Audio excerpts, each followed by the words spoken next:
Hello, everyone. Good evening. I love it that we're in a black box tonight. So, and thank you for coming all the way out to the Bronx. Excellent. Good for all of us. Yay.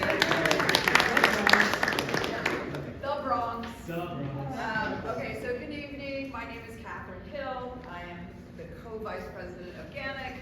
I'll be leading the meeting tonight for Michael Morgenthau, who's on the road with a school group.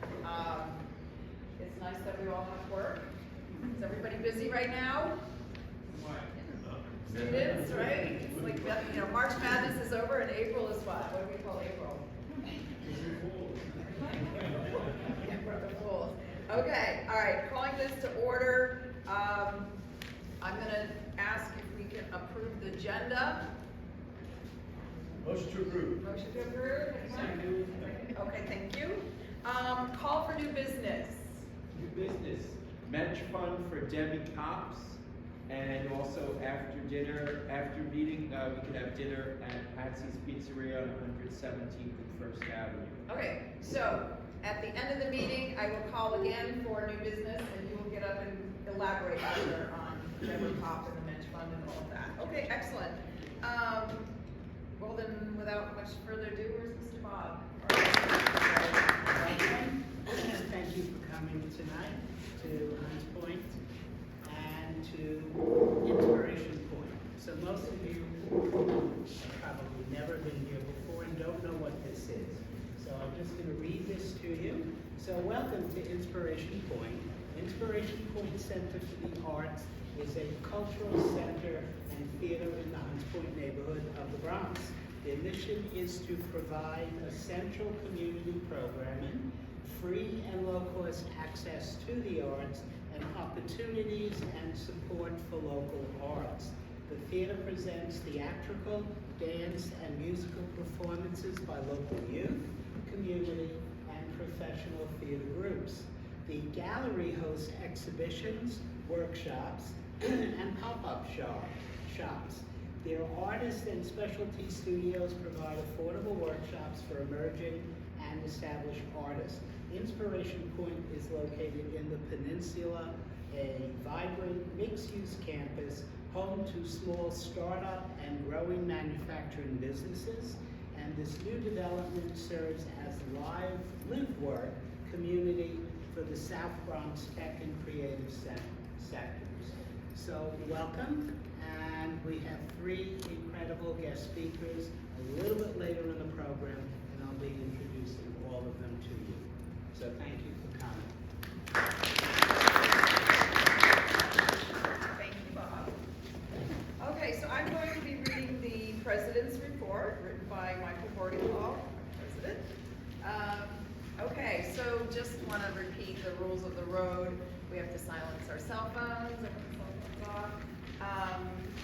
Red badge, guest, happy to have you here, but cannot address the meeting, and you cannot vote. I don't think we have anything to vote on today. Green badges, you can speak at the meeting and vote. I don't even see any badges. Do we even green? That's okay, all right. The proverbial colored badges are part of our new Emeritus membership, are the blue badges. You can speak but not vote. All right. If you want to speak or ask questions, please stand and say your full name. All right. So here we go. Good evening, GANYC, and all our wonderful guests. As I said, Michael Morgenthau is on the road. He sends his regards. He's on tour in Washington, D.C. And I'm Catherine, Vice President, reading for Michael. After many years in Lower Manhattan at WeWork, this is a big announcement, the GANYC executive offices are moving. We signed a one-year lease at a different co-working space, The Yard, in Herald Square. So we're moving from Lower Manhattan to Midtown. Our new address will be 106 West 32nd Street, New York, New York. We'll post all this on Facebook. We negotiated a discounted rent that matches what we are paying for at WeWork, where our rent was scheduled to increase by 5%. So this move will save GANYC close to $1,000 per year. Plus, the yard has some more flexibility than we work, and we may be able to hold additional GANYC functions. That's a good thing. And we will be in touch with committee chairs to let them know how they can utilize the space once we figure it all out. So we'll be moving our offices on April 24th. Does anybody own a truck or a station wagon? Just asking, that isn't even in here. Okay. As with WeWorkspace, this is not a drop-in space. We will not be there all the time, but any and all GANYC snail mail should be sent to the new address, and we will send that out as an email blast to all our contacts to update them on this. So thanks to Sarah Lyons, our treasurer, for leading our efforts to find a new office space. All right, so National Travel and Tourism Week is coming up, May 3rd through the 9th. I've got a lot of links here that I'm not going to spell them all out for you, but we'll be posting those as well in an email in the President's Report as well as on Facebook. This annual initiative of the U.S. Travel Association highlights travel's essential role in driving economic growth, creating jobs, and enhancing quality of life across the United States. Since 1983, the industry has come together each May to recognize and amplify the impact of travel in communities nationwide. In 2026, the theme, Postmarked Essential, highlights a simple truth. Travel is not optional. It is fundamental to America's economy, workforce, and way of life. Every trip taken, every visitor welcomed, and every experience created leaves a mark on communities across the country. Travel drives opportunity, fuels growth, and keeps America connected. The U.S. Travel Association has yet to post their toolkit for this year's initiative, but another link, we will post that for you to learn more and hear more about updates. Congratulations to member Megan Murad. Congratulations to our member Megan Murad on being honored by City Guide as its 2026 Woman in Tourism Award winner in the tour guide category. GANYC members have won the award in this category every year that it has been given. Yay! She and all of the winners will be honored at a luncheon at City Winery on May 12th at 12 p.m. More information on that event, including how to attend or purchase an ad, will be available. Another link. Megan is sharing the award this year with Nikki Padilla Rivera, who has been a friend of GANYC for many years and helped us with Guide Week and other initiatives during COVID. Congrats to both Megan and Nikki. Okay, Google webinar on prepping your business for World Cup 2026. The first FIFA World Cup match in New York area is just 2 months away, June 3rd, June 13th, when Brazil will face Morocco. Our partners at New York City Tourism and Conventions have passed information on a webinar being presented by Google and FIFA World Cup, World Cup 26, New York, New Jersey, the hosts committee, on how to get your guide business well positioned to reach the millions of visitors who are expected to visit the U.S. for a month-long tournament. The webinar is Tuesday, April 14th at 11 a.m. Tuesday, April 14th at 11 a.m. Again, that'll be posted for you in the President's Report and on Facebook. It will include an update on events from the host committee and a demo of the concierge experience that will help visitors plan their visit. But the majority of the session will be a hands-on workshop on optimizing your Google business profile for maximum visibility. How many people have a Google profile? All right, I gotta get on that. For more information, register and visit. We'll send you that link as well. So NYC-TNC, so Tourism Conventions, annual meeting and report. So Ro, my co-vice president, and I attended the meeting on, when was that, March 18th. It was amazing, lots of important data, which Ro is going to share with you. And Ro, so I'll keep going. You want to come up, or do you want me to go? You can finish up. I'll finish up. Okay. So, because you looked at this, right? I just not okay. The annual report can be found, and that will be posted. Before we invite Ro up to recap the annual meeting, here are some top-line takeaways from the annual report of NYC-TNC They painted a slightly rosier picture of the tourism universe in New York City than may have been expected. All right, so here's a few bullets for you. 2025, New York City welcomed 65 million visitors, up to 0.7% from 2024. This is the 6th consecutive year of visitor growth to New York City. That's pretty amazing since, well, the pandemic was 6 years ago. The total economic impact of these visitors was $84.7 billion, a 4% year-over increase.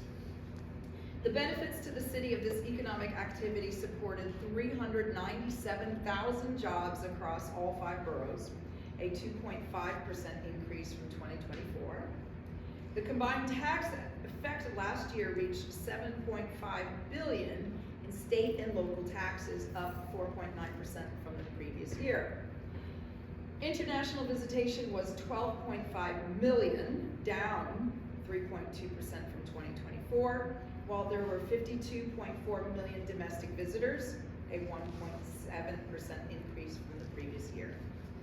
You'll have to read all this because this is a lot to remember or take in. International arrivals were down from 7 of New York City's top 10 markets. No surprise, Canada saw the steepest decline, falling 19% year over year to 796,000 visitors, though it remained the city's 2nd largest international market. The UK held its position as New York City's top overseas market, edging up 1% to 1 million visitors.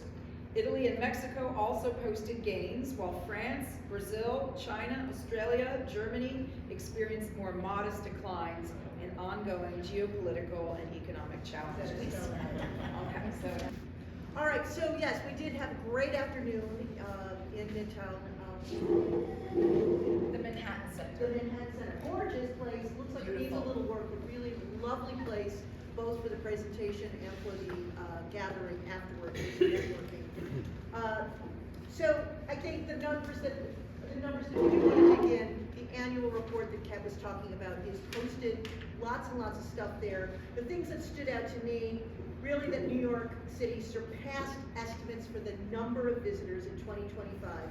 And that's mostly, again, fueled by domestic travel. 65 million actual, as against 64.7 million estimated. So it's a little bit of a gain. But they do have a forecast for 66.3 million visitors in 2026, steady growth in domestic and a gradual increase in international relationship. Luxury and upscale is really leading this. That's very, very strong. It's that mid-scale that is really softening. People who are under pressure from a budget are increasingly going away from New York City. It's the people who want that bespoke experience, that special access. Those are the things that are driving business coming into New York. 2026 is expected to get back to 2019 levels, but there's headwinds, right? Geopolitical tensions, visa wait times, restricted travel policies. They had already completed this report, even though they presented it last month, but clearly the situation in Iran is not helping any of our causes in getting people in internationally. They have 4 priorities for 2026.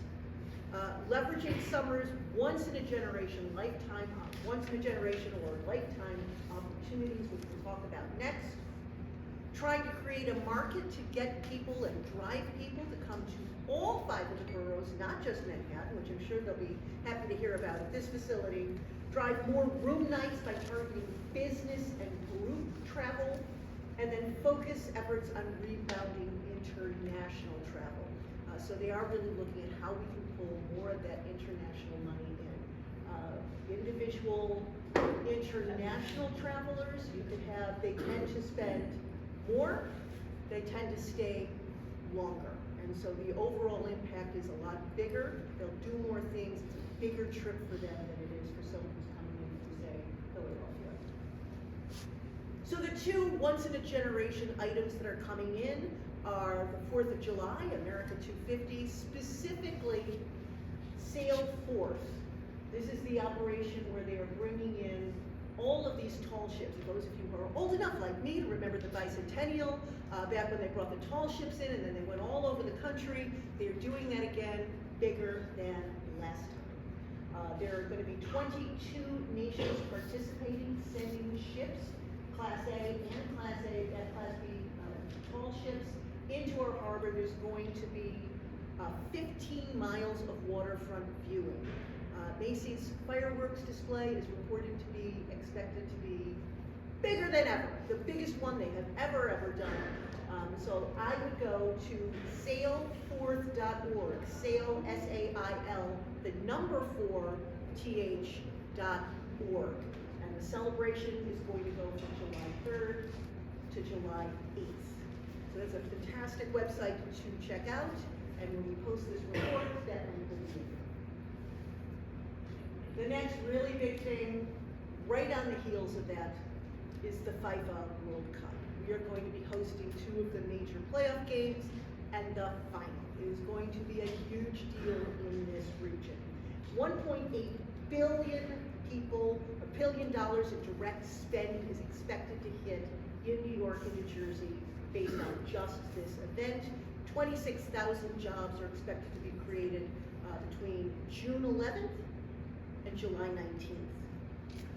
So this is going to be, and I'll give you the website now. If you're writing things down, it's also going to be posted, but it's NYNJFWC, New York, New Jersey, FIFA World Cup, 26.com.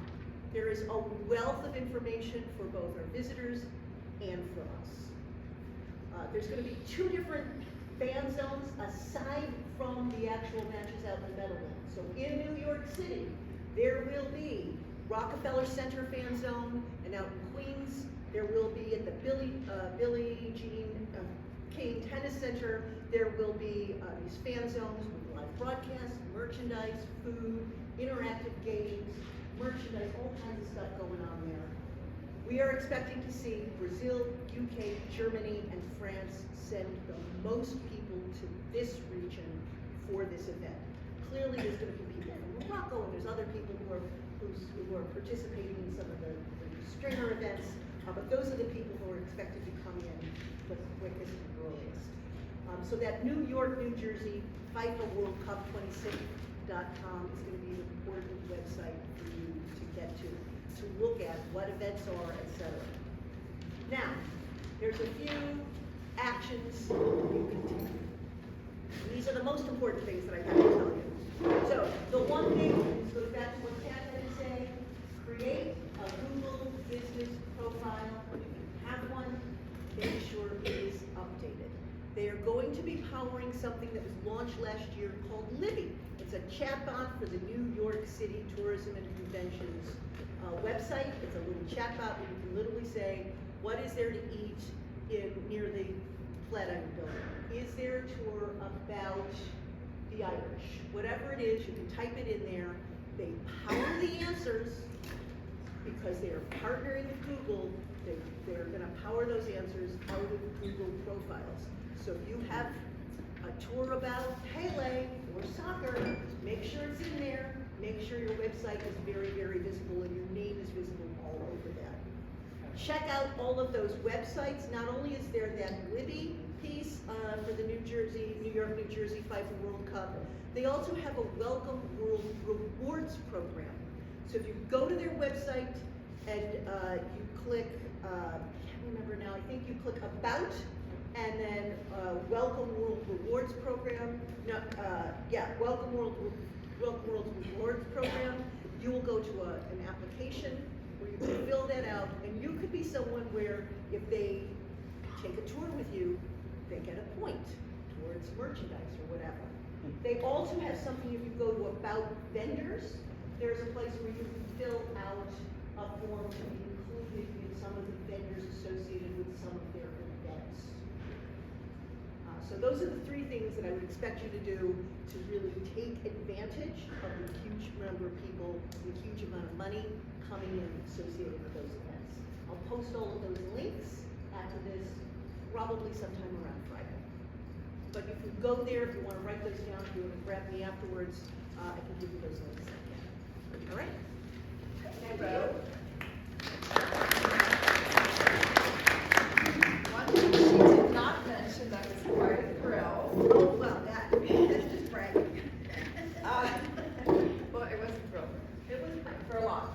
So it was about a 4-hour conference, and then it led to a reception and cocktails and food. It was wonderful. But before the end, a surprise visitor made an appearance, and it was our Mayor Mondami.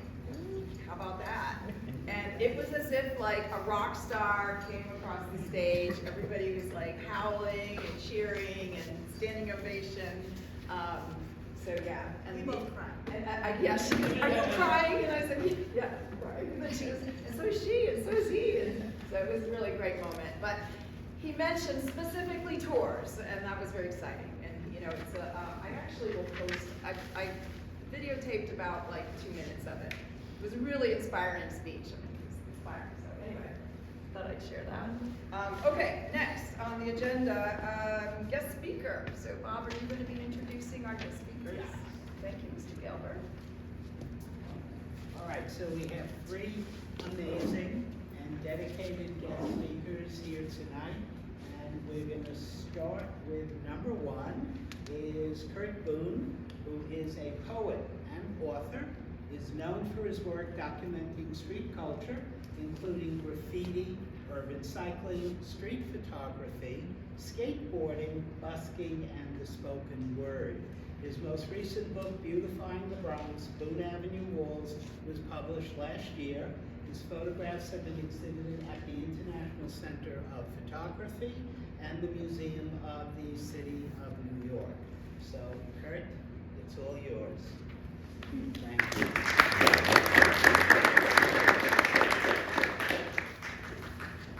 We're going to be brief because I worked with the 2 other speakers. And all right, so I was introduced to your organizations through Anthony Bowden. And I think some of you guys may be familiar with that name. And I used to be president. And so I told him I was working with the Boone Avenue Walls in the Bronx. And we're going to start a tour. And he said, okay, great. And he directed me to your membership and said to go check out a meeting. And maybe we could say a few words. So here we are, saying a few words. So what I would like to say, you know, and I'm going to pass this book around so you can get an idea of what these walls look like. You know, it's the witness here, he's going to explain to you all the different walls, the many different artists that come paint up here in the Bronx. And my thing is to like explain to you guys that I want you to think of the art for everybody. So when you're talking about this tour, or people want to see graffiti, let them see it, you know, because that's what we're here for. But I definitely don't want us to be pigeonholed, right? So I just like for it to be open, so people who want to see this kind of artwork can come see it. And as you know, New York is kind of like a capital of a lot of places, and no other, you know, street art is a big spot for, you know, you got many no sort of art on the trains, so you're familiar with that, so it is a popular subject. So I want you guys to leave here with anything regarding the art is that make it open for everybody. So that's what I would love to leave you guys with, and thank you for having us. And I'm gonna pass this book around and share it. Can we buy your book somewhere? Yeah, we can talk about that. Okay.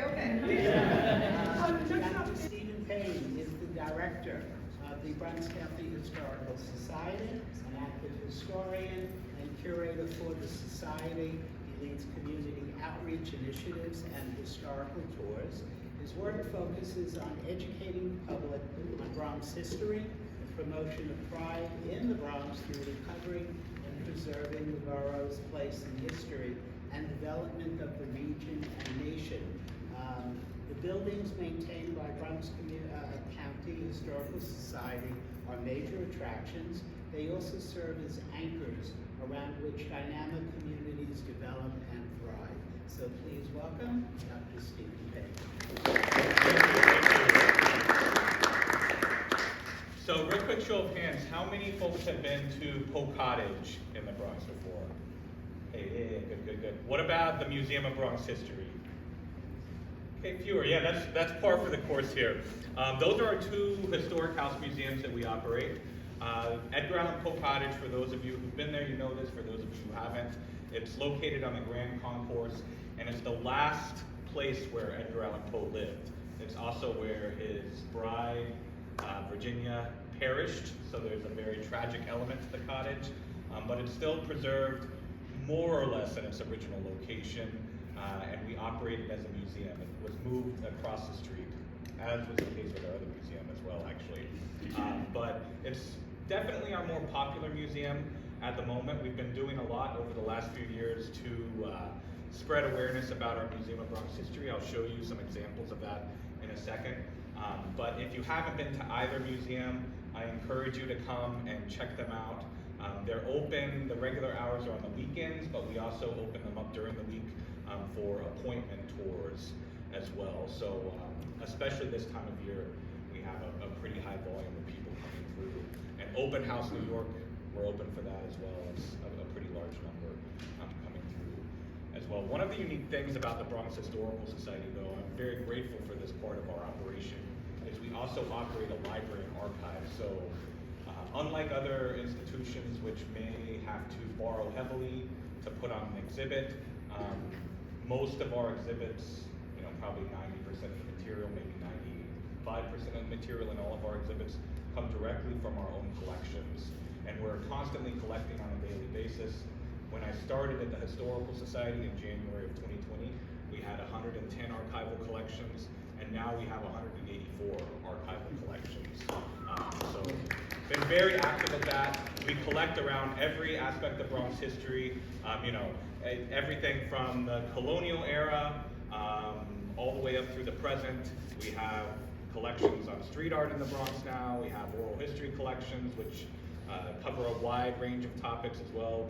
I'll show you some of the exhibits that we've put on from that in a second. And I also want to mention that last year we did 184 public programs, probably 170 of them are free to the public. And they range from film screenings to panel discussions to virtual lectures. We do that as well, book talks, all kinds of different programs. We do, however, do anywhere from 10 to 12 walking tours per year. And I imagine that many of you might be interested in a range of our programs, but I'll give you some examples of our walking tours real quick as well, just to give you an idea. Would welcome many of you to come and check out the walking tours, either just for your own education, or it might be worthwhile for you. You could build your own tour based on some of the information as well.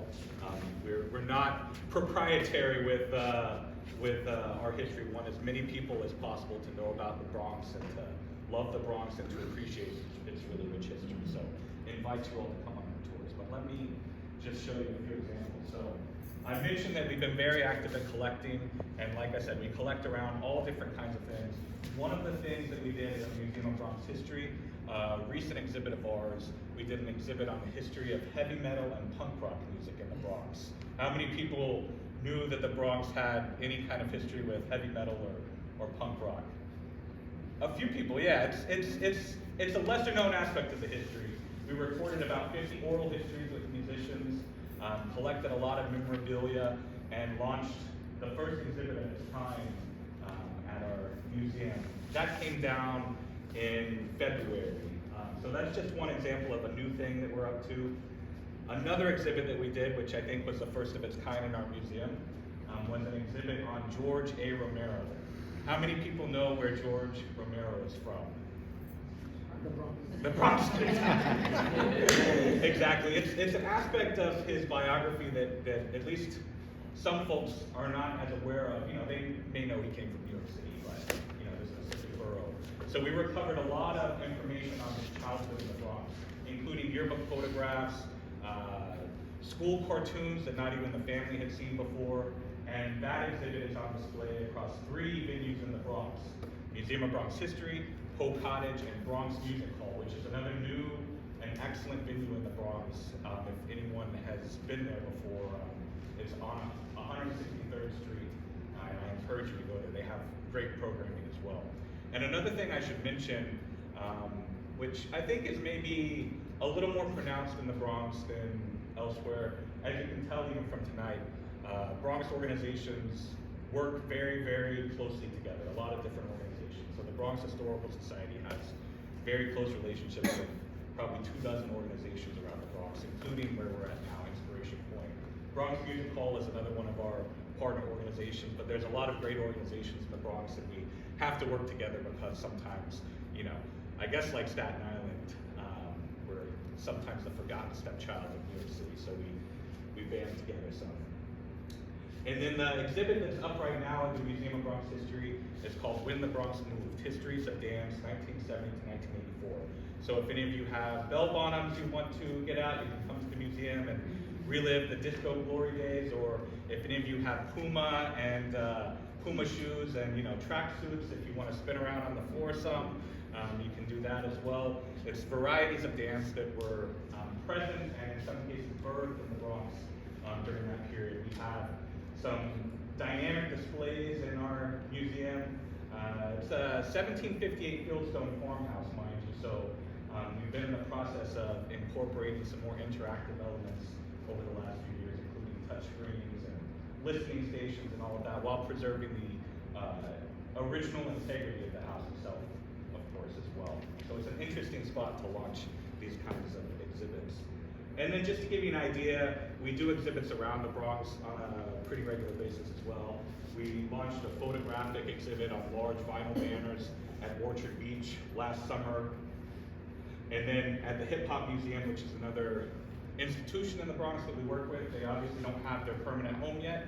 They have a much smaller kind of pop-up location, but we do things on a regular basis with them as well, including exhibits.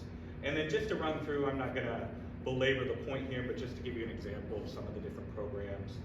Book Talk, based on some Bronx punk rockers and their ties to the UK that we did when that exhibit was up at our museum. We do regular curator tours at our museums as well. This is just an example of one on the George Romero tour.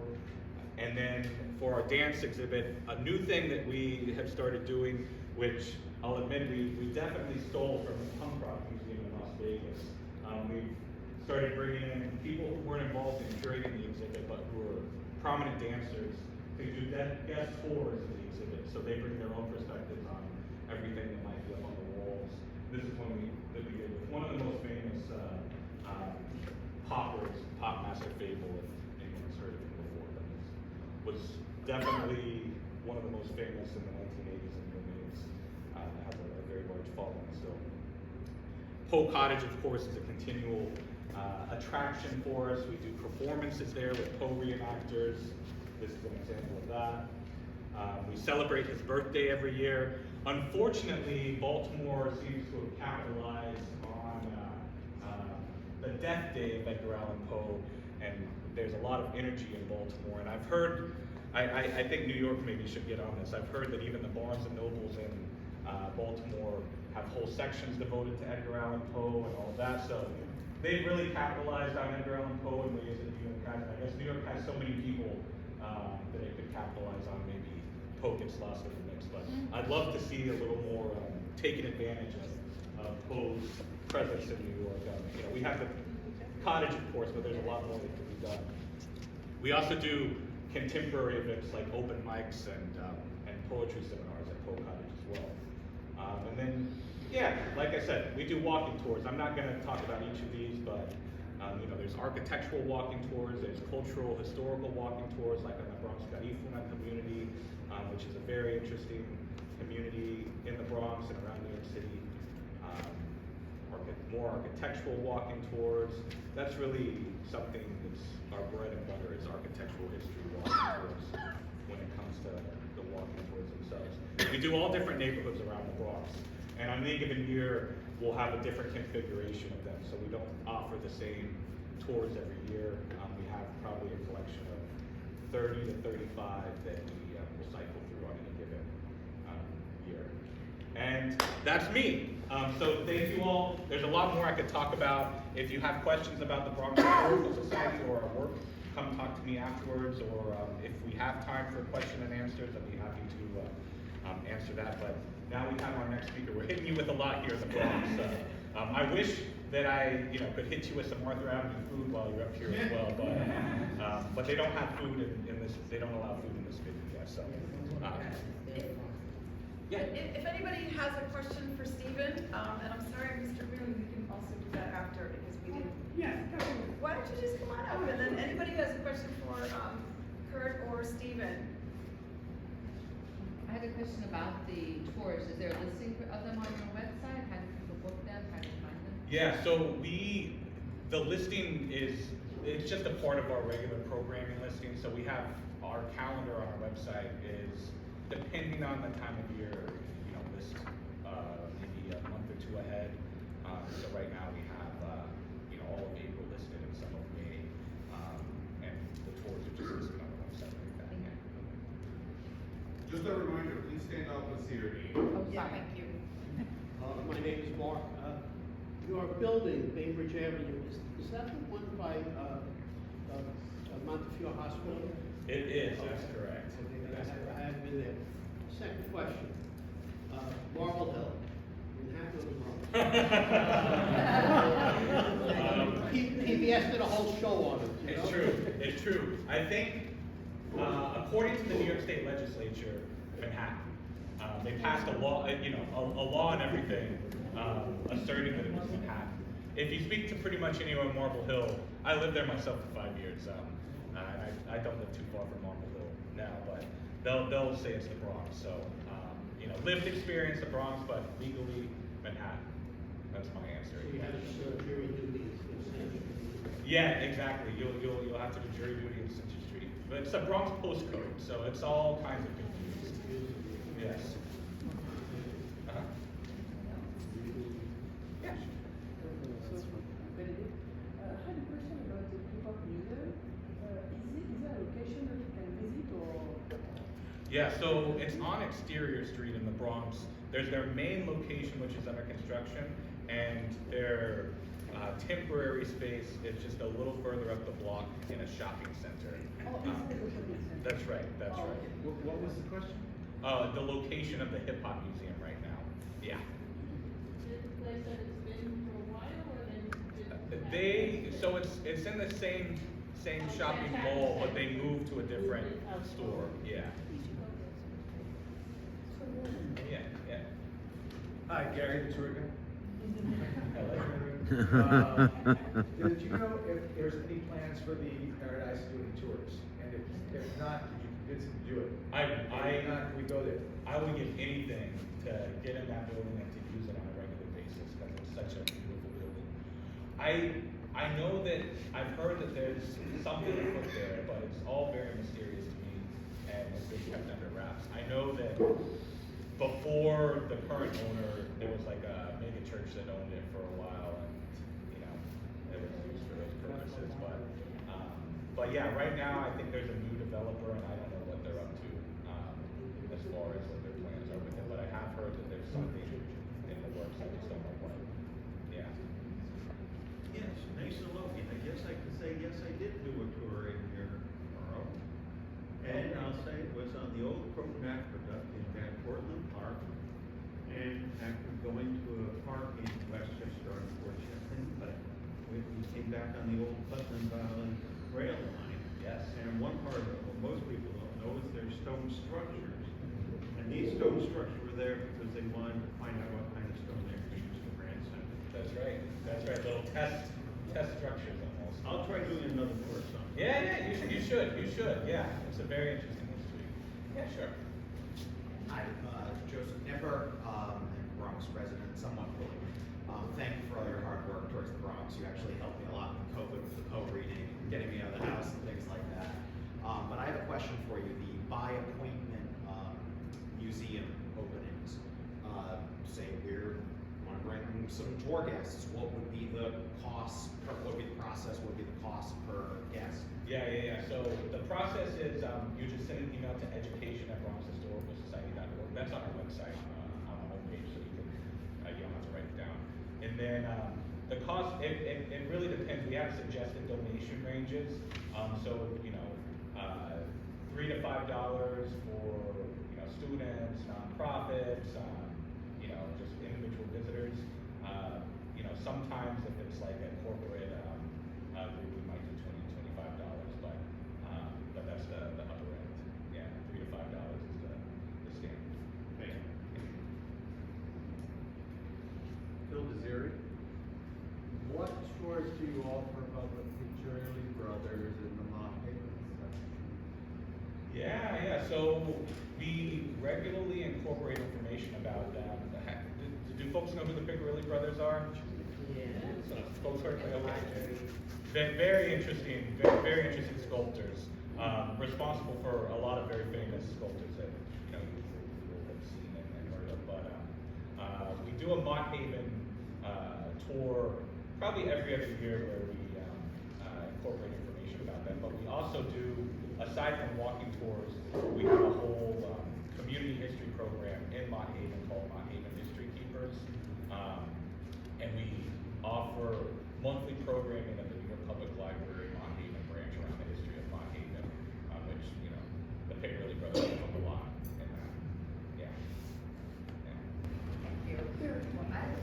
Luis Aroyo Jr, also known as Wenkai, is a lifelong Bronx resident and graffiti mural artist who's been active for the past 40 years creating murals in local communities and abroad. Luis has organized the Boone Avenue Walls Festival for the past 11 years and conducts workshops for local students. His goal is to inspire community-minded folks from all walks of life, as well as to prepare and inspire a new generation of artists and creative community leaders. You got it. Hi everyone. So my name is Gwen, and I started doing murals on trains and in the streets in 1983 in New York at the Bronx, and the train hasn't stopped yet. Before I get going, I think Stephen is going to show a little video, kind of giving you a visual of the energy and what we're doing, and then I'll give you some words. Boone Avenue Walls are a legendary outlet for famous graffiti artists from around the world. The selected area of the Bronx is coming back to life with some color and the help of the community. It's also a beautification effort, so we removed a lot of trash. The goal, the group says, is to inspire anyone walking through here and the hundreds of feet of building fronts aboard that space.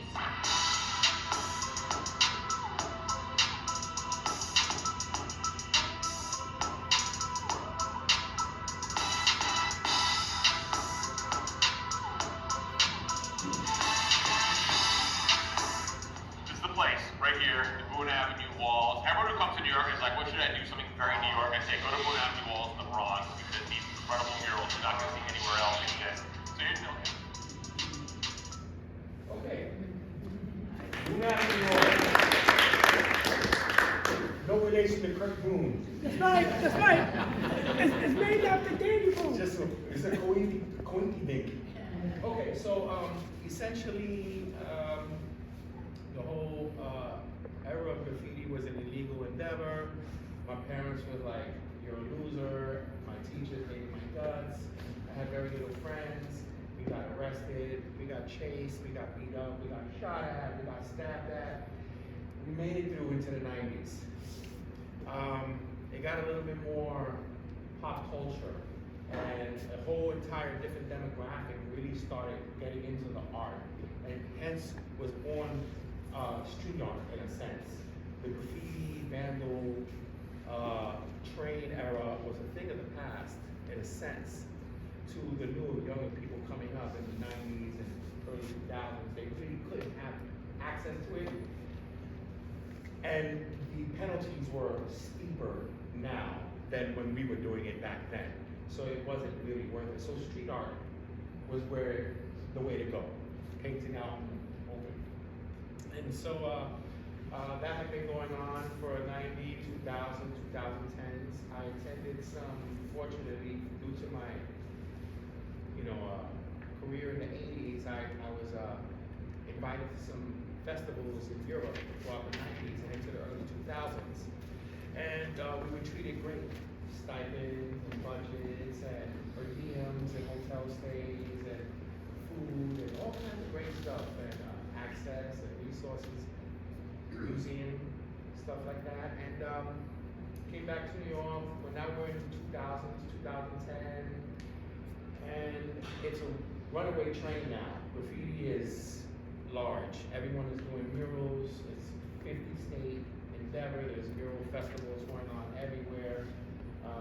The Bronx doesn't have one. Didn't have one. There's a lot of art shows. Miami Art Basel is a big venue. Everyone goes down there during that time. 60,000 visitors. We were talking about numbers before. For one event, one festival, that amount, plus the actors and musicians that attend to it and walk and see the art, pretty incredible. So, 2013, I'm scratching my head, what do I do with my life now? You know, do I sell more canvases and a show? Kind of boring. I can't really do graffiti and things like that. And me personally, I've always been the guy that kind of goes over the edge a little bit. And so, I got a commission in a warehouse on Boone Avenue. And I did the commission. And I came down off the ladder because it was a high doing commission because the street level was out of control. It was bombed, there was no control. It was kind of like chaos mayhem. That bad graffiti that you just kind of want to get away from. And so I just asked the question. I said, hey, would you mind if I paint something down here? He goes, what do you want to do? I said, I don't know. I'm just gonna get a bunch of friends.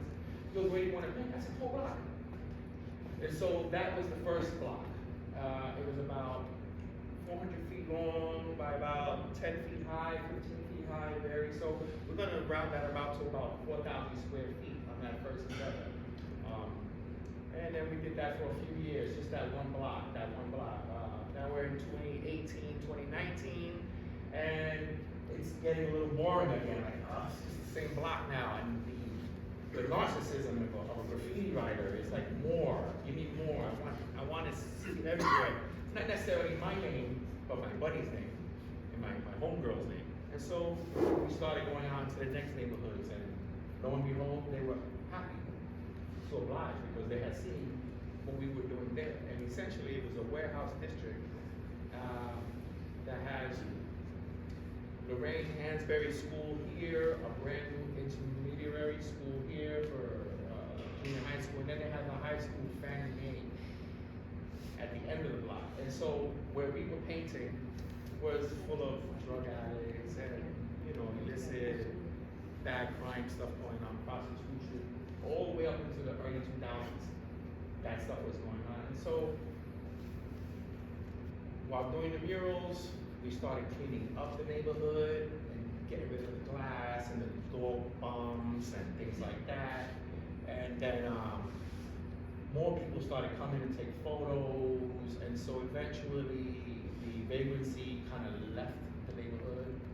Then the neighborhood was converted into a hybrid neighborhood where now it's not just warehouses, now they build affordable housing along one side of the street. So you have warehouses here that are still functioning, but a bunch that were defunct and they knocked them down and put affordable housing. So now we have 600 families on this block where we were painting murals. And so 2019, 2020, COVID hit, we just kept going. It was 2022, we applied for 501c3 status. We were awarded 501c3 status last year. We're a very small company, and we grew from that initial 4,000 feet to 80,000 feet. And so what we did was we went down 3 blocks on Boone Avenue, then we transferred over to Whitlock Avenue where we captured about another 10,000 feet. Then we went across the street here where we did some murals along the side there, we did some along over here. And when you come out and you see that black space across the street, there was a misunderstanding with the landlord, and the tenants left, and they're gonna sell that space. We didn't have a conversation, and so he assumed that I have to clean the building, and he went over some murals there, but we're gonna rectify that for this year. And And then a major stronghold that we have is in Mott Haven. So I heard something about a tour in Mott Haven. So we do tours in Mott Haven. And actually we have our first tour. Well, our first official tour this April 25th in Mott Haven. 11 a.m. is the start time. You can go to our website, Boone Avenue Walls.org, to get more information about the tours and when we're giving them. We partnered up with the Bronx Historical Society, Stephen Payne and Kurt Boones as well, to kind of help propagate and get the word out. And I thank Kurt Boones for allowing us to meet and have this type of dialogue and diatribe, to expose what we're doing here in the Bronx. And yeah, we do workshops with the students. We've given about 3 tours now, 3 big tours, 30, 35 packed. And anybody have any questions? Hi, Andy McNeil. Hey. I'm curious about the self-policing of the graffiti scene. So Yeah. like those murals there, how do you ensure that no one's gonna tag over it? And then back to your point about the trains, like I'm not originally from New York, so I missed out on the graffiti train side, but how does the graffiti community keep the trains clean? Is it the law? Those are great questions. The trains are still being painted actively today, last week. They just clean them really fast and they don't run the way they used to. So the minute they're painted, they're taken out of commission. But social media has it all. So everyone takes a photo of what they do, and in a day or two it's posted, it's online, it's all over. So you see these trains running, just not physically running, but digitally running. And then second, as far as policing, so I mentioned that I started in '83 and all the trouble that we went through, and me being a Bronx guy, we had to defend ourselves. It was kind of territorial in that gang heat. And so that kind of stigma sticks with us. And so 40 years later, you just don't want to bother me while we're painting a mural. It's 100 of us. It's a bunch of us that are, organizing and making this work. And we know everybody. And we're older now, so we can communicate a grievance. I can tell you, in 12 years, well, this will be the 12th year, we haven't had one incident of like something like graffiti. I hate you guys, and it just hasn't happened. Because we started with only 22 artists. I may not have mentioned this. The first wall was 22 artists. Last year we had 254 artists. And these are not artists from the Bronx. 20 of them are. They're mainly from Germany, Paris, Brazil, Mexico, Australia, Nigeria, England, Japan, China, Canada. All these countries produce graffiti artists and street muralists that clamor, that really want to come to the birthplace of hip hop in the Bronx, which, once again, there was no festival in the Bronx for graffiti. Not like this. Maybe it'll be curated in a room, which is totally a different thing. But this is live public art, and it's free. Essentially, you can go 24 hours a day and just walk miles and look at all these murals. And so we're endeavoring to protect it further, as far as the city can go, maybe get some lights put up. This year was our first year we were able to actually apply for discretionary funding from our local council members and things of that sort. And so we're just excited about the whole thing, and the tours. I have myself personally worked with a group called Harmless Spirituals. I don't know if anybody knows of them. And so a component, because they do tours, one of the components was the Graffiti Bronx tour. And it wasn't for Boone, because it was years ago, and Boone wasn't set up the way it is now. So we did it at another venue called Tough City. And it was a more controlled venue, but they had a large area in the back where we could paint, and there were graffiti writers back there. And so I would do these tours, workshops in the back of Tough City. And it was there that the idea came that, we should not only, because originally it was just a festival, it was basically 3 years ago that we said we should do a tour, because there's no tour for street art. for graffiti art in the Bronx. And they're pretty nice. They're easily a 45-minute walk. And when I do all the talking and stopping and questioning, the tour easily turns into a 2-hour tour. And of the 8 that we've possibly done via text, I've probably been told that it was like the most exciting, the most energetic, most amazing tour that they've taken in New York as far as what they came out to see, which was street art. Yeah. Yeah. Christine? Hello. Hi. I'm Luis Aroyo. Do you do graffiti workshops as well, ever? Yes, we do. We do. We're very active. Yeah. So, hi, Gary, tour guide. And so, just as what you had asked, trains were painted metal. So you put paint on paint, you're never gonna get it off.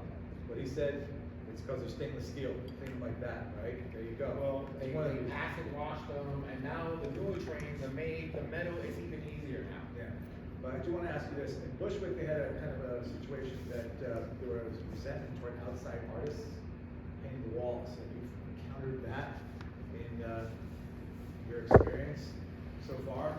No, not really. There you go. Because, again, we curate, we talk with, and we have a relationship with these artists. So, what's to say? It's about locals being upset. Yeah, well, the locals are heavily involved. So, there's no reason to be upset. We fixed it. But he's also being kind about the artist's work. The artist's work is magnificent. So it's not just like, okay, it's graffiti, real art on the wall. The artist can just paint something that's 10 feet tall, 10 feet wide. So artists are hungry. Actually, much bigger than that. Yeah, even bigger than that. Some of our murals go up 35 feet. Yeah. Our largest mural is 35 feet by about 80 feet wide. It took 10 dudes to do it. A whole week, 7 days. They change every year. Yeah, so that, I could follow up, because you just said they change every year, so Right. every time you have a new group of artists, so do you have artists that appear every year? Do you have artists who apply and then they're given a chance one year, but may have not done another year?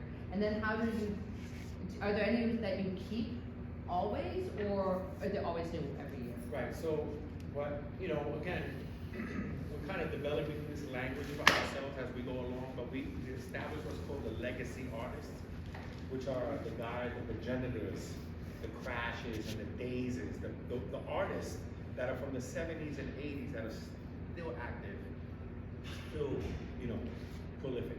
And you can see their art as you walk out today. Crash and Daze and Revolt across the street are almost 100 years of artwork put together. All 3 of those dudes. They've all been painting for 50 years, 45 years. 'Cause I'm 43, and they start years painting. I'm not 43, I'm older. And so they started painting probably 8 years before I did. So they're in the 70s, and there's 3 of them painting at one wall outside. So there's that, and then also we give an opportunity for the newer, younger artists who we may not have ever heard of. And I get the applications, or somebody tells me, yo, you should hook this guy up. And I go, who? Who's that? And they show me their work, and I'm like, oh my God.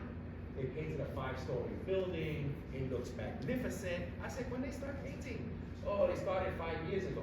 Anyway, that's just to show how things really speed up nowadays. It took me 10 years to get good. It's taking kids today 2 years to get really good and want to be at festivals, which is fine. Which is fine, because we're not going to gatekeep. So again, we have the legacy guys, those who are available to paint. I wish I could have them all. Some of them are not viable for the painting on the capacity that we're trying to achieve. So they hang out. They come by and they sit on the chairs and they do drawings on the blackboard. So they have a little jamboree while whoever's painting is painting. And then as far as the younger generation, well, there's at least 2 stories to that. I think in 2012, one of the kids that came up to me with his mom was about 12 or 13 years old. I want to paint. I said, hey man, you just started. You gotta relax. Just hang out, meet the artist. That's 2012. That same kid today just got back from Brazil, from doing masterful murals out there. So I go to sleep at night going, wow, that kid 12 years ago hung out with us, and now he's in Brazil doing murals, and it's all good. We love what we're doing here. It's been all good across the board. Not one, not one. Thank you. So, Catherine,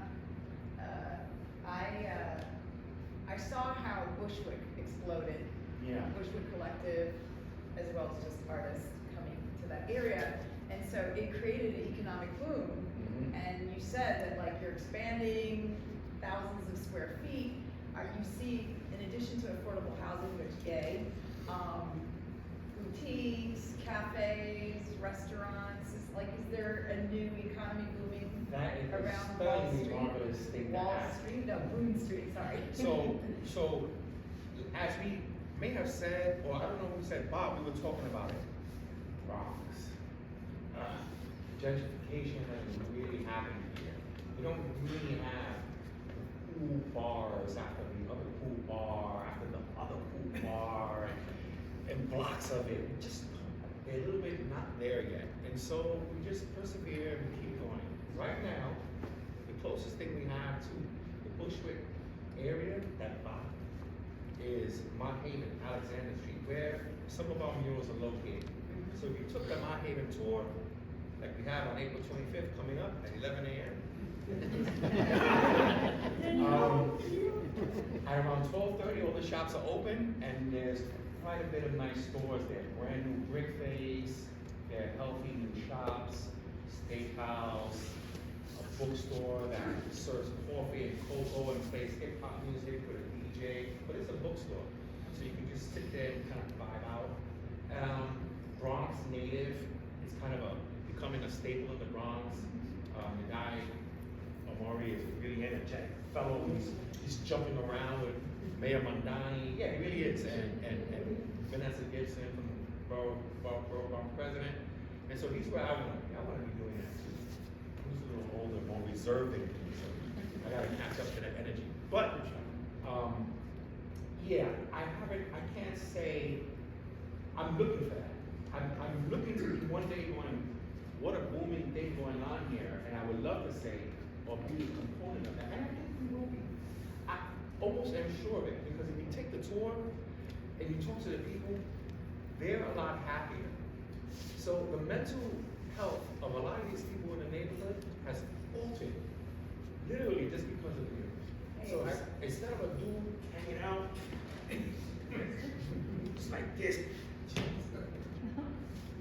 he's smiling like, well, yo, that was great, man. My family comes from down south, and they look out the window and they stare at these murals and they just can't believe it. And that's where, that's where it's at. That's the change we're trying to do. Hey, how you doing? Thank you, Morales. So one of the things that I like is giving opportunities to young, kids, young artists that did a wall. In the decade or so that you've been doing this, you just mentioned a kid, was 12 years old over a decade ago, just got back from Brazil. How many have you seen really getting a little bit of the spotlight? Because 50 years ago, you would see mostly Finnish, French, British, street artists taking almost all of the spotlight, and it seemed like there were still a lot of New York, graffiti artists and street artists that very excellent, but weren't as famous, as Europeans or South Americans. Are you seeing a comeback from a lot of, especially New York City-based artists? Yes. I can't describe what the phenomenon is, but it sprang out of nowhere. So many talented artists from so many different places getting and garnishing so many great commissions that some of us older guys are like, how'd you do that? And so again, it has a lot to do with the savvy, the communication, the now speak as opposed to speaking from back then. We have to speak up now. It's a whole wide range of things that dictate those type of things. And so the only thing, the most number one component that everyone shares in it is they persevere for themselves. So whether it's the truth or not, they try to get that commission, and then they try to fulfill it. And so, of course, you're gonna have today's kids, today's generation, and I'm talking about people that are in their 30s. I'm in my late 50s. So if you're in your 30s as an artist, when I started, no one wanted to talk to me about a job for art, and I had to kind of find it. Now, there's companies that are representing and giving you and getting commissions and getting all these type of art jobs. You have billboard companies that are basically doing what we were doing, painting on walls. But they're doing it on a large scale with city, regulations, scaffolding, and union, same effect. So it is what it is. Some folks land where they land, and some just don't. There's no demographic that is over another in this. It's not black or white or guy or girl, because there's success everywhere. You see, some of the old school dudes are very successful. Some of the old school dudes are not. Some of the old, like Lady Payne, super successful. But I remember a time when she was not. It also comes like this. You're successful for 5 years, and then you've got no work because 10 other kids are getting that work now. It is what it is. That was another factor in doing the festival. There's not many 43-year-old active dudes who are me who want to do a festival and have my experiences. So I put this together, we put this together, so that we could all share this experience. And me as a photographer, I don't just shoot the Bronx, I shoot all over the city. It's very competitive. I mean, the amount of art that's out there, the young people are so energetic, they want to get known. Even for when he's getting maybe 300 or 400 applications, for 150 spots. So it's very competitive, and the young people really want to show their skill level. And I put these books out to advance the artists. And I will say this, that my books are in the Metropolitan Museum of Art because they respect the art form. So you got, I don't know how many people coming to the Met, but I know it's a big tourist attraction in New York. So I would just say, them coming to the Met, a lot of people love the art form, it's growing. So I think when you tell tourists that it's open and just giving them another option from Bushwick, because Bushwick is one, and it's great that they're doing great. But what they're doing up here is just so beautiful. Sharing it is my love, to show people how great the art is up here in the Bronx. So I highly encourage you to learn about the art and just talk to us afterwards. And happy to help. We want to collaborate and just provide this opportunity for you. I think you'll get a lot of customers who want to come up to the Bronx. Thank you.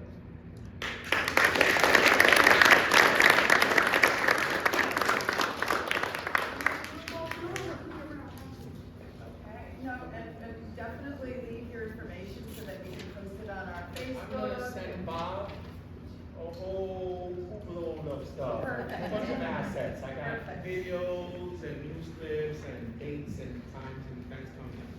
Thank you. Thank you for coming.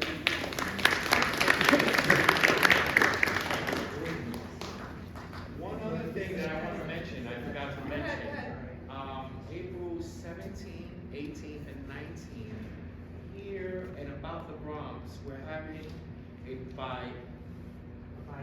biennial. So basically, this is the second year of Inspiration Point being here. I don't know if you all are aware that this is the site of a former detention center for youth, troubled youth in the Bronx.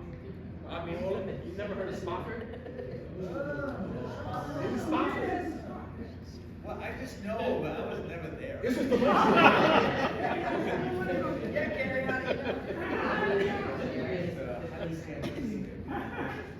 It's the 15th anniversary of it being closed. And then they knocked it all down and they're putting up all these buildings and this building being first. So Yeah, thank you all again. Okay, thank you. All right, so next we have our speakers who attended the Japan WFTGA convention. Emma Gonzalez will go first, and then Bob Gelber. Here. So hi everybody. So my name is Emma Guest-Consales, and I was lucky to have attended the WFTGA Biennial Conference in Japan. And I went to different sessions. I went to the pre-program tour as well. It was really a remarkable thing to do, and this is my third WFTGA. And for those who don't know, WFTGA stands for World Federation of Tourist Guides Association. GANYC is a member of WFTGA itself as an individual association member. But since we are also part of the National Federation of Tourist Guides Association, they are the main member representing the United States. There are 23 countries that are members of WFTGA. Every country gets one vote. Our voting member is the National Federation, but from the United States there are actually 3 associations: NFTGA, the Guild of Professional Tourist Guides in DC, and GANYC. So I went to GANYC, thanks to GANYC. I received a stipend for that. I really appreciate it. And I'm just going to present briefly on 3 of the sections that I attended. And I attended a session with a company known as Key Guides, K-E-Y, guides.com. And I'm bringing this up because Key Guides, and somebody asked a question on our Facebook group about promoting your own tours. And a lot of you maybe are using Viator or other OTAs to promote your tours. Key Guide is actually based in Oslo, okay, it's based overseas in Denmark, and Key Guide is a European model of a tour guide platform.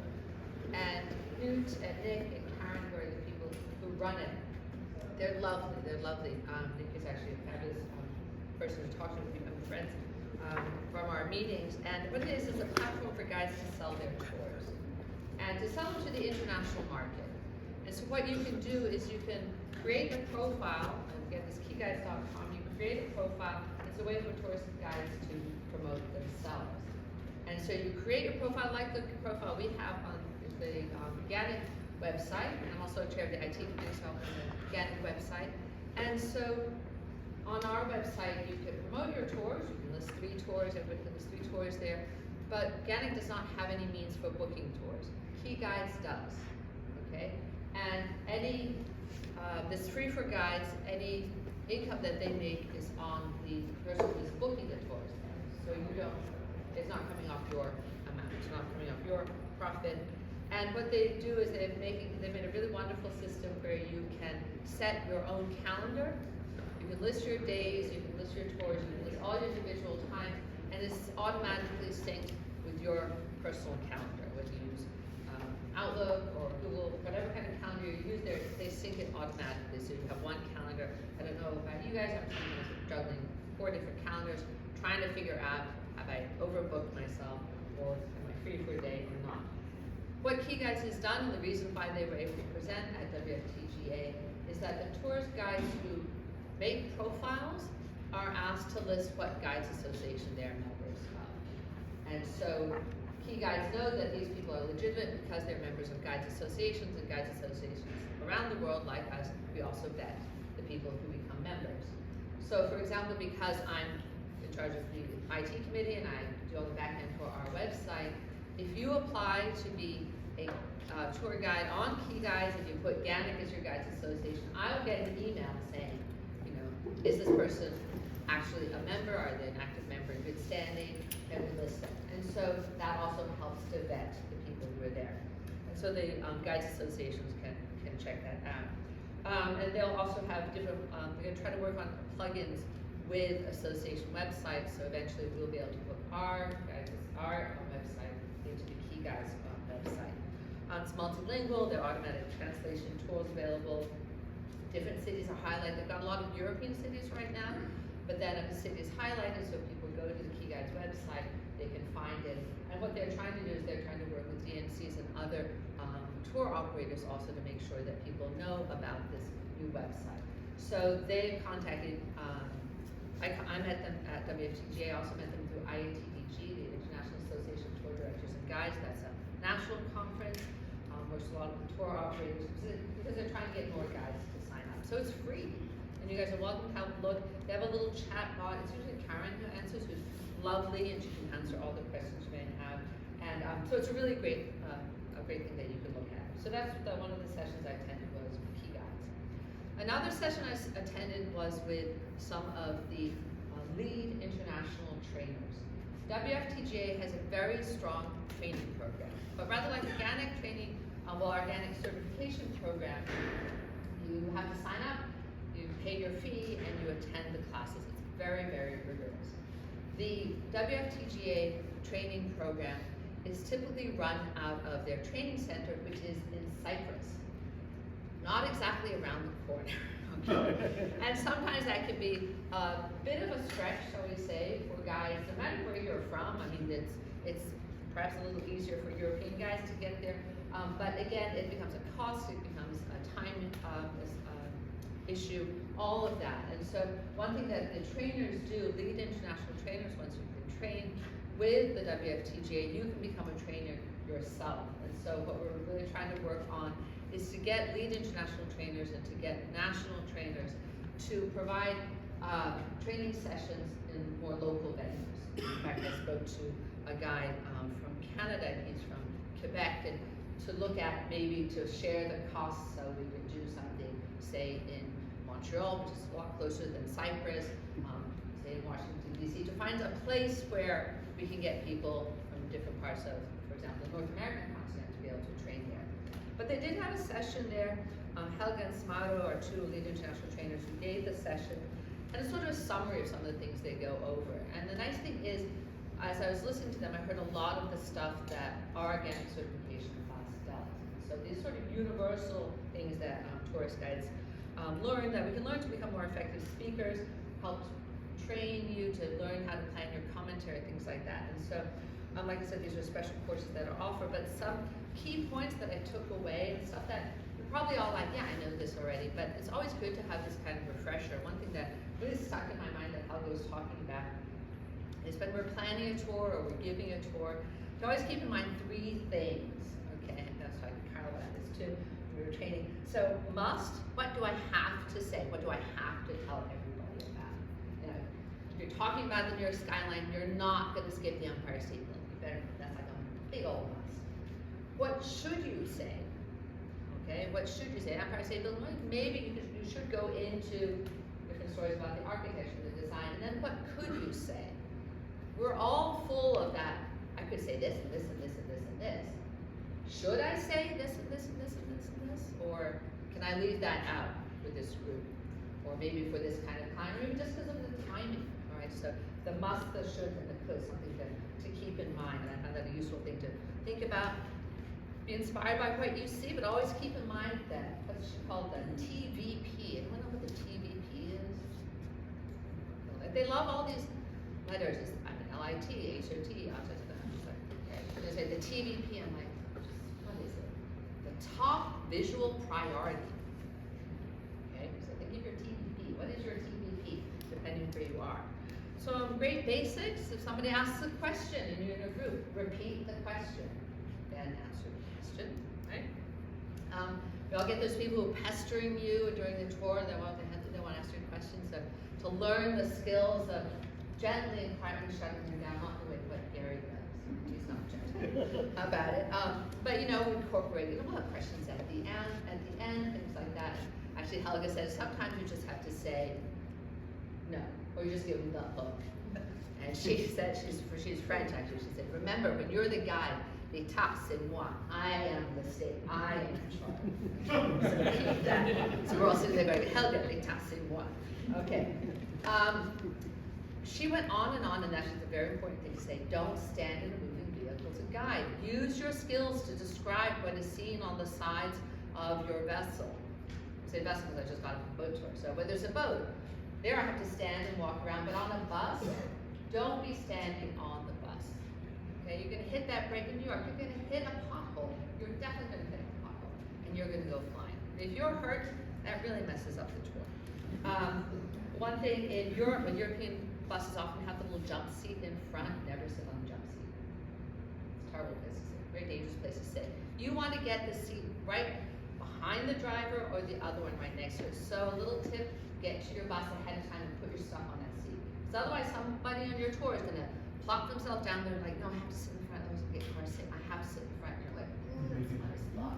Because you need to have the microphone, you need to be up front, you need to be able to talk to the driver. Learn to use precise descriptive language. Super important to know what you're looking at, how to describe it in a very precise way. And it's a fun thing you can practice. I mean, I practice that with my family. You know, people say, what's that? And point. I like to point, use an open hand gesture, and describe what you're looking at. Use color, use shape, use size to help lead people's eyes. And then, this is something we all have to deal with, and Helga brought this up. Share the location, share the site, share the monument. Do your whole talk. Everyone knows this. You don't do your whole spiel in front of Alexander Hamilton's tomb. You do it outside of Trinity Church. And then you go in and you see it. Thank you. Because you all know that guy who's standing there and you're just glaring at them and you're like, move. And be considerate with volume. But as you're talking, I was giving a tour yesterday. I was down near the Oculus gathering with my group. And you know, I use a voice amplifier, and I've got the little whispers to use. But this guy had his voice amplifier full blast because it's so noisy on Church Street. And he was so loud. I was looking at him like, what the ever living? I said what I was gonna say. But I was looking at him like, are you serious? He's making his jokes. He's talking away so loud. People may know who these guys. They have the light blue umbrella. Oh, Yes. Gran Apple Tours. Oh my, I was ready to go out to and say, I mean, I couldn't say it in Spanish as well as I would say it in Italian. What are you doing? Why are you so loud? There's no reason. He had 6 people. It's noisy. I mean, it's Church Street. It's noisy. You're at the Oculus. It's noisy. But seriously? Ugh, if I see them, I'm going Anyway. So be considerate. Okay, so that was one last thing that I learned from there. And speaking of being considerate, the thing that surprised me the most on the tour, and I think Bob can talk about this too, especially when we were in our study groups. And so you had, and I'm trying to be aware of my time, 10 minutes for this. You know how difficult it can be to give a tour to other tour guides, and you know, we're pains in the butt, and we're know-it-alls, and we'll ask questions, and we'll get in the way, and I have never been on tours with these people. Some of the other fellow international tour guides were so rude and so pushy, they made New Yorkers look like sweet little Fanny Nesselrode. It was insane. Interrupting their guides, okay? And we had lovely Japanese guides who were incredibly polite and doing their very best. Some of them were not professional guides. Their first tours were with tour guides. It's a hard kind of tour to do. And I cannot tell you how rude some of these people were. And I'm just like, have you taken leave of your time? I was flabbergasted. So when you're guests on a tour, just keep in mind the other side of it. You know, be the guest you want to have. Because if I'm going to be doing a tour, if I had any of these people on my tour, I would just no. I was ready to tell them to be quiet, but I didn't. Okay. So anyway, I've got more. It'll be in the report. So if you have questions, talk. Anyone have questions for Emma? Yeah, if anybody wants to know anything WFTGA, I'm now Vice President. Actually. Just a question. My name is Ben. What you were talking Stand up, about? please. Hi, my name is Ben. What you've been mentioning, are you going to write that up on the? Yeah, so this will be a written report and that will be posted, because I also have a section about the delegates meeting too. On the pre-tour, was the best part celebrating your birthday in that restaurant? It was a lot of fun with Mark was there too. Yeah, I had my birthday there, my husband was there. Mark was there with his lovely wife, and it was great fun. And so the next year, in 2 years, the convention will be in Peru.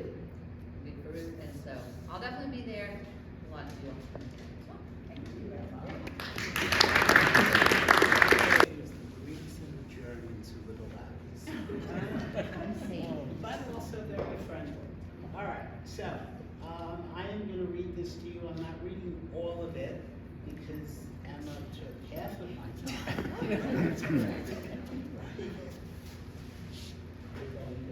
We got you. Just go. I'm not worried. We got you. All right, so the 2026 convention was organized with the highest level of professionalism, with over 600 attendees representing more than 50 nations around the globe. The workshops were professional and taught by experts in the field of tourism and all related to the convention's theme, sustainable tourism, a term which I have to admit I was not really that familiar with. What did it actually mean? Eventually, I learned it very shortly after the convention started. Sustainable tourism and travel is travel that meets the needs of visitors and local communities without harming the environment, culture, or economy for future generations. Tourism should be about engaging in meaningful exchanges that celebrate diversity, enriching your understanding of global cultures and traditions. So, specific examples would be reducing pollution and waste. And I will say that we were in 6 different cities in Japan during that time, and you will not find one trash receptacle anywhere. You take your garbage with you. You do not throw it out.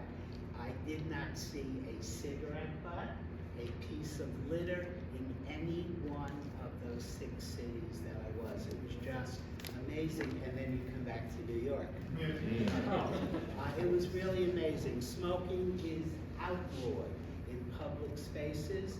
You will find a glass cube in a train station where you're allowed to smoke. Some office buildings have that same glass booth as well, but you cannot smoke on the street. Actually, I saw 2 Japanese near a shrine smoking, and they were wearing kimonos, and I was shocked because you just don't see that. And no matter how crowded it is, and Japan is very crowded, everyone is polite. They will always help you. When Kathy and I, my wife, went with me, when we were in a neighborhood, no one spoke English. Anyone you stop will literally pull out their phone, put on Google Translate, and try to help you. All right, so now back to the convention. So, I attended several workshops, but there was one that just resonated more with me than any of the others. After hearing Dr. Balvinda Kerr-Clare's keynote address to the convention, for which I was already registered, I knew I wanted to talk about a workshop, which I previously registered for. So Dr. Kerr-Clare is an associate professor at the University of Malaysia, Sabah. The title of her program just spoke to me, Cultivating the Good Life, Character Strengths Approach for Tourist Guides. Her topic was related to character strength, interventions for enhancing tourist well-being. Tourism is a multifaceted and multidimensional phenomenon that affects all spheres of life wherever it occurs. Many times its potential in terms of benefits and losses remains underestimated, which I think we all know how all our talents are taken for granted many times by the industry. Tourism has the unique ability to achieve its core objectives while providing a way to explore the interconnectedness of people. When combined with a focus on empowering disadvantaged communities, tourism becomes a powerful means of directly advancing the United Nations Sustainable Development Goals for 2030, which were adopted in 2015. And as editors of Tourism, Development, Sustainability,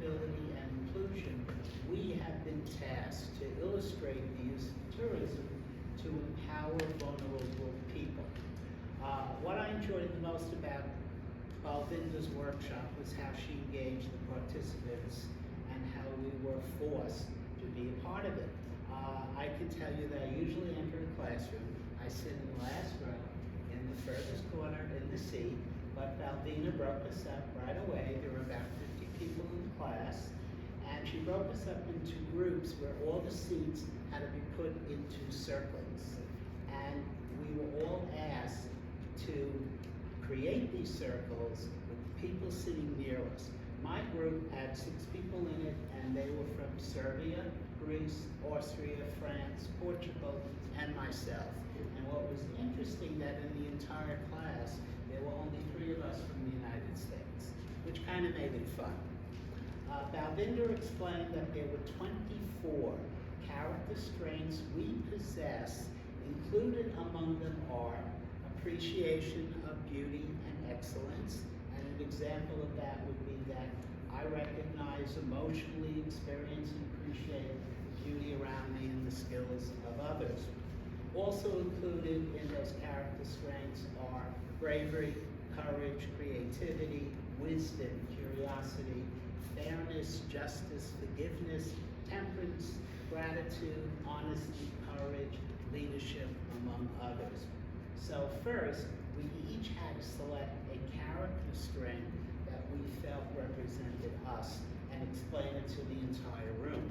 So when Balvinda asked for volunteers, I raised my hand right away because I was very nervous and I didn't want to sit there while 15 other people were talking. I also really wanted to speak without hearing anyone else's ideas. So I chose gratitude because each day I am very appreciative and grateful for the good fortune that I retired almost 20 years ago, and I was able to explore my passion of leading people around the city that I love, telling them the stories of people who have made this place so unique to live in and experience. And few people actually have had that opportunity. And it's something that I really recognize every day, especially as my hips fail now and it's getting more difficult to do. After numerous other attendees discussed their choice strengths they had chosen, each group was then tasked to select 1 or 2 words the group felt was most important among all of us, representing everything. After a discussion within my group, we chose leadership. We felt ultimately the tour guide must have leadership qualities to guide their group and keep them engaged. Although other teams in the workshop chose different strengths, including wisdom and courage, the ultimate character strength chosen by the entire class was leadership. Leadership as a character strength for a tourist guide means the ability to confidently guide, support, and inspire a group while ensuring everyone feels safe, informed, and engaged. Balvinda wanted to add much more from us, but the bell rang and the program was over. And it was really very rewarding, especially since I had the nerve to jump up at the beginning, which I would never have done if I sat there too much longer. I also just want to stress to all of you who have either never gone to a convention or either new guides and you haven't done it, next year we're going to be in Salt Lake City for the National Federation of Tour Guides, and in 2 years, as Emma already said, and she will be there before anyone else, as Vice President of the WFTGA, Peru won bid. It is the most incredible experience to go to one of these conferences, and the most important part of all of it was the people that you meet from all over the world. The bus that my wife and I were on for the post tour of 5 days, which Emma couldn't do. You had to go home to work. I'm retired, so I didn't have to do that. By the time we got on the bus, the seats were scattered. We couldn't sit together. I sat with a Swedish woman that every other day we are now WhatsApping each other and and she's trying to convince Kathy and I to come visit her and her family in the fall. It was really the connectedness of all the guys that we met. That was the most important thing. Even though the seminars were really great, and Emma's seminar was wonderful too. I really enjoyed it. And there's a little bit more in here, but I think you've heard enough of me today. Even though I have 2 more reports.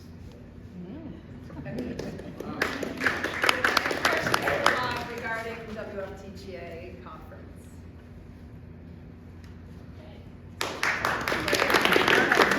We're going to move on to committee reports, and the first committee report is Bob for Sarah Lyons for the awards committee.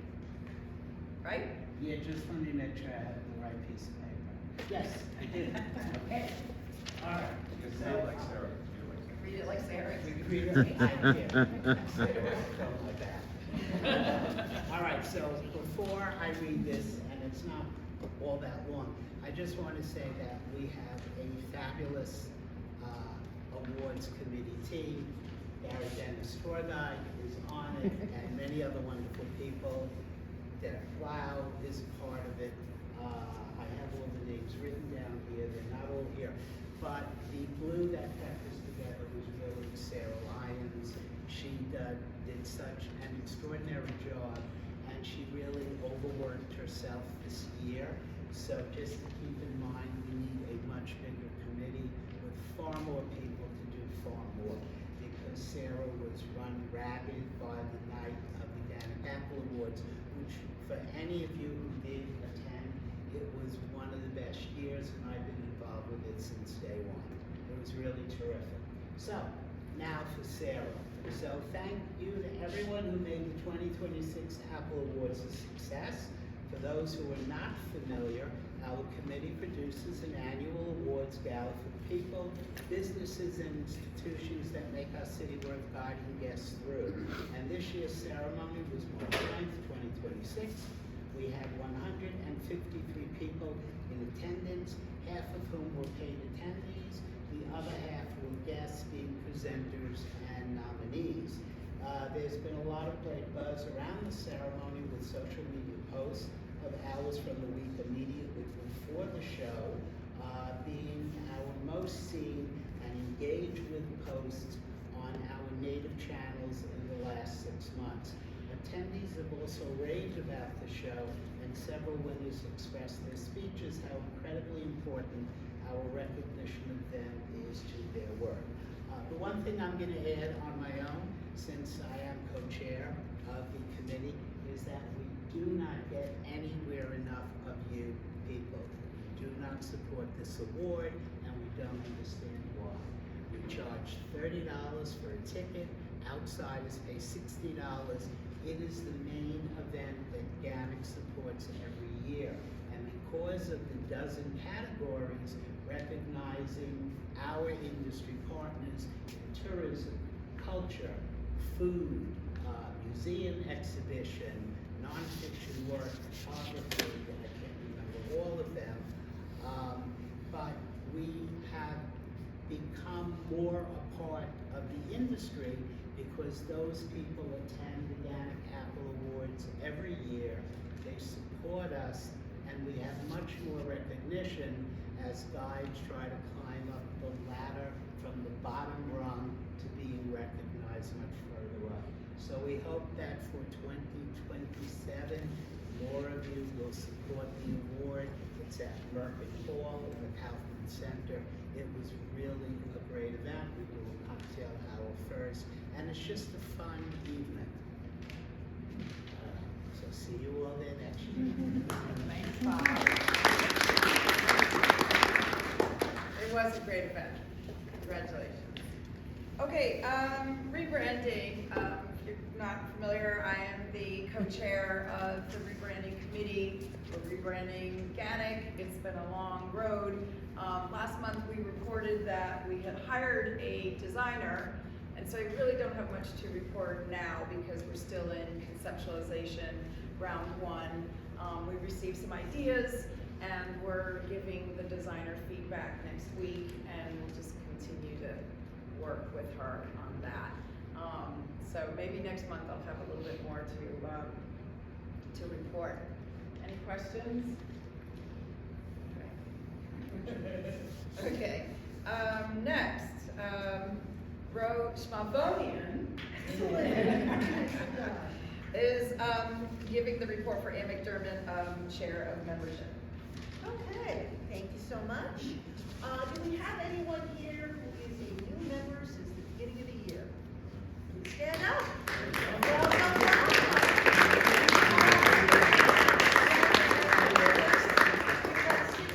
As of March 1st, we had 6 new members since the beginning of the year. We have interviewed 9 people who have been accepted and are in the process of filling out the final paperwork and crucially paying that fee. And then we have 5 more people scheduled to be interviewed. We are really on track to get to our goal of making it to 400 members by the end of the year. You can all help out by noticing that guy who's next to you on the street and saying, "Have I seen you at a GANYC meeting? Oh, you don't belong to GANYC? Why don't you belong to GANYC?" Tell them to come. Tell them why we have these great events, why we have these opportunities, the fan tours, the connections, the opportunity to work, all this kind of stuff. And so see if you can get some people. We're really looking particularly for people who are young, who are energized, who are out there working. If someone says, "Oh, I just don't have time for that," you know what? You can make the time. You've made the time. Help them find a way to make the time. We've got some pretty great events that we've had recently. The post-meeting event at Half Shilling Pearl Street was super well attended. Thank you, Ivana Wilbraham, for recommending it. We have the new member meeting on March 25th over in the Google complex over at Pier 57. I had a lot of fun running the workshop there. It was great to have both senior members and brand new members in sharing their experiences, sharing their feelings too about what it's like to be a guide, sharing their ambitions. We've got some new stuff coming up, AI and how it can help your tour business with Steve Klopper and Merriweather-Williams. That's going to be rescheduled, but that's coming up soon. We're going to do a meeting with a Get Your Guide rep, and we have another new member welcome meeting coming up as well. We'll also have a networking event on 5/15. It's going to be in the works. We're finalizing that spot at 5/15. Hold that date. It'll be in Lower Manhattan. Almost have the place down wrapped up. And then the last piece is the mentorship program. It's been posted on the Facebook page. An email's going to go out shortly. Suzanne Reisman has taken it away from me, taken my baby away from me, and is now running the mentorship program. We are looking for about 5 mentor-mentee pairs. If you have a project or something that you want to work on and you want a little guidance, please sign up to be a mentee. If you're someone senior that feels that you can help someone over the course of 6 months, then please sign up to be a mentor. Thank you so much. Am I over?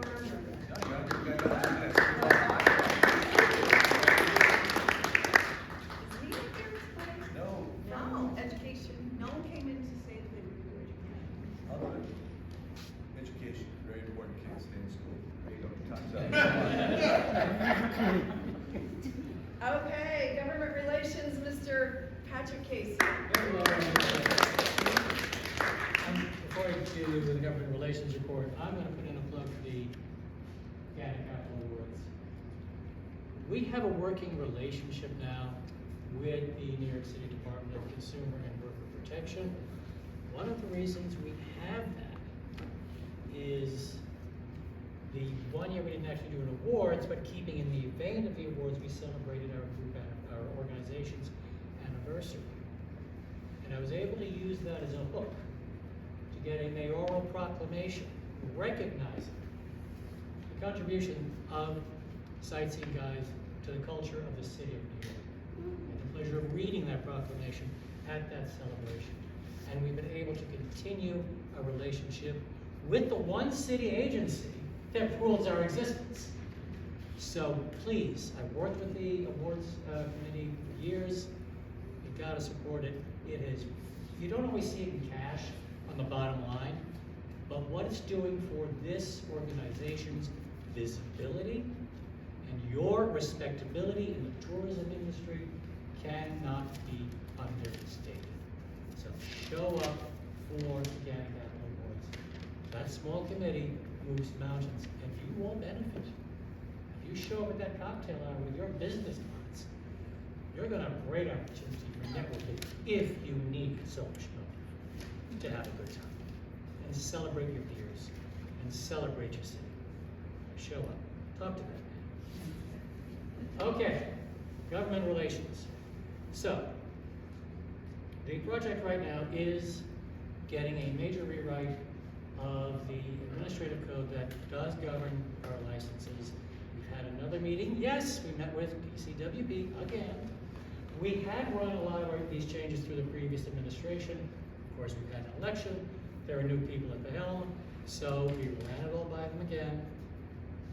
No objections to the changes we would like to make. I'm going to run them down. I know a lot of you have heard them already, including the guides on sightseeing boats in the licensing requirement. They're currently exempt. Repealing the $1 per person per hour cap. Repeal of the uniform requirements. This is all crap from 1938. It's never been changed. Repeal of the badge requirement, but instead of the badge that no longer exists, we want that law that code to read that we're going to be conspicuously displaying our licenses. Now, this is something we've all kind of evolved and done anyway, which we should be doing, but this dovetails into branding as well. We want people to see that license. You are a licensed professional. You took the test. You know the city. You are capable of guiding 6 people or 40 people safely through it. You want to see those licenses hanging off your neck and nose and anchors. Get that out of the way. There's other ridiculous stuff. Oh yes, my favorite. You can't take anybody to a house of ill repute. Why not? I'm throwing it out. I'm throwing it out. Involves gaming. 25 years. We're talking about a city that could have 1 or 2 casinos, and yet you wouldn't be, by law, allowed to tell your guests where they are. That's ridiculous. So we're going to try to get that out. We ran through all of these. No objections to any of it. Kind of enthusiasm about killing off some of these zombie laws.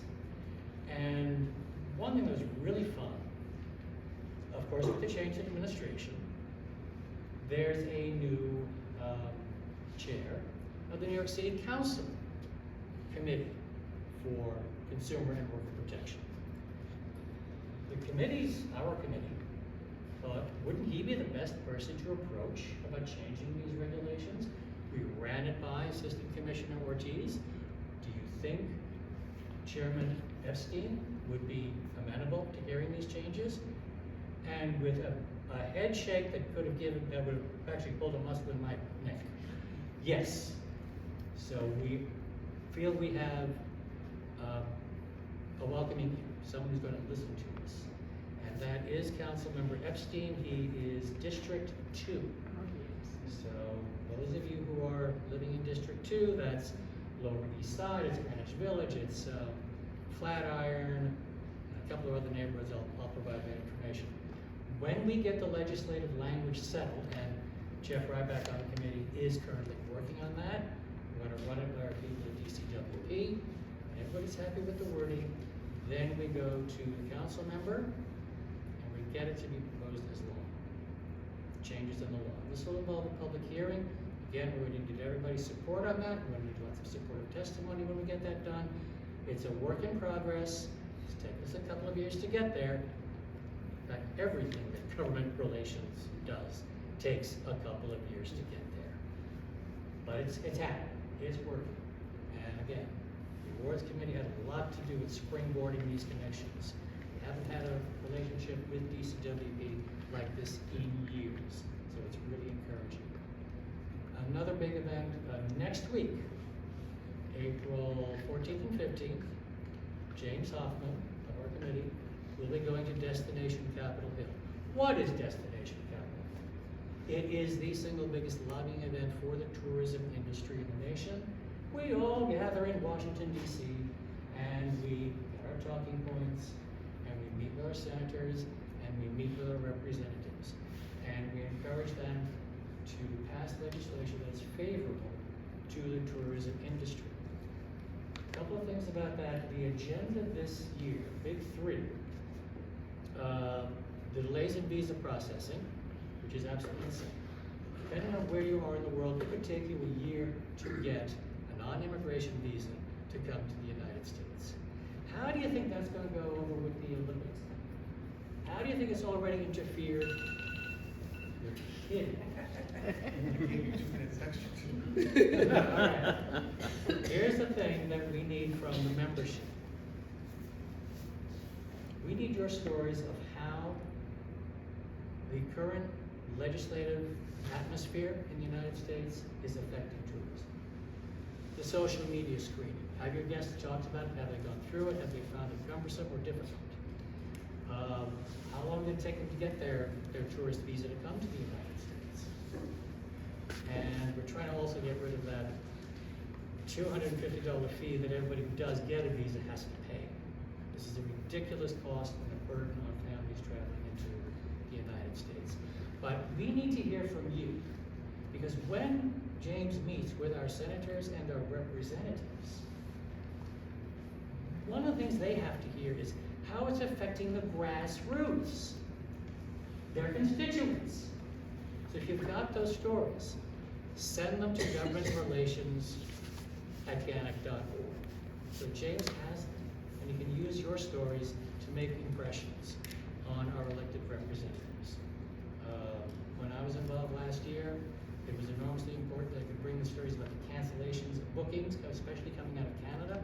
It really makes an impression.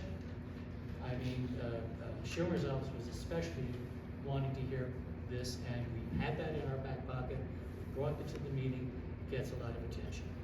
And the representatives, a little less so, they like to for bigger pictures, but again, it makes the impression. We've showed up, we've done our homework, and we need their help.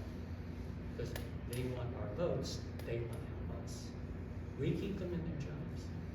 That's one thing we always remind them. You're in that job because I'm here talking to you right now. And one thing I want to ask everyone to do, fencing up around Battery Park, that's obstructing the view for a lot of tourists who don't necessarily want to get on a boat, just want to see the statue over New York Harbor. The fencing is preventing a lot of people from doing that.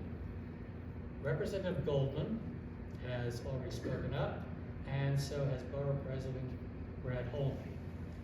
What I would love everybody to do, write both of them and tell them, we appreciate what you're doing. Politicians love it when you notice what they're doing and you give them a round of applause. And be sure to say who you are, obviously, and that you are a licensed sightseeing guide dependent on tourism, and you're a member of the Guides Association.